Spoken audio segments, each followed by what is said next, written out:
রাসূল সাল্লাল্লাহু আলাইহি ওয়াসাল্লাম হাদিসের মধ্যে বলেন, মান তারাকাস সালাতা মুতাআম্মিদান ফাকাদ কাফার।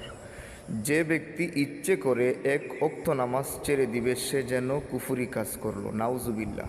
এই হাদিস অনুযায়ী ইমাম আহমদ ইবনে হাম্বল রহমতুল্লাহি আলাইহি বলেন, ওই ব্যক্তি সত্যি সত্যি কাফের হয়ে যাবে। নাউজুবিল্লাহ। আর ইমাম শাফিঈ আর ইমাম মালিক রহমতুল্লাহি আলাইহি তারা বলেন যে ওই ব্যক্তিকে কাফের বলা যাবে না, তাকে শাস্তি হিসাবে হত্যা করা হবে। নাউজুবিল্লাহ। আর আমাদের ইমাম আজম আবু হানিফা রহমতুল্লাহি আলাইহি বলেন, ওই ব্যক্তিকে কাফেরও বলা যাবে না, শাস্তি হিসাবে হত্যাও করা হবে না, তাকে জেলখানার মধ্যে বন্দি করে রাখা হবে আর কঠিন বেত্রাঘাতের ব্যবস্থা করা হবে। যতক্ষণ নামাজের প্রতি যত্নবান না হবে ততক্ষণ প্রহার করতেই থাকবে। তাই আসুন আমরা সকলে নামাজ আদায় করি, নামাজের প্রতি যত্নবান হই, নামাজ আমরা কায়েম করার চেষ্টা করি।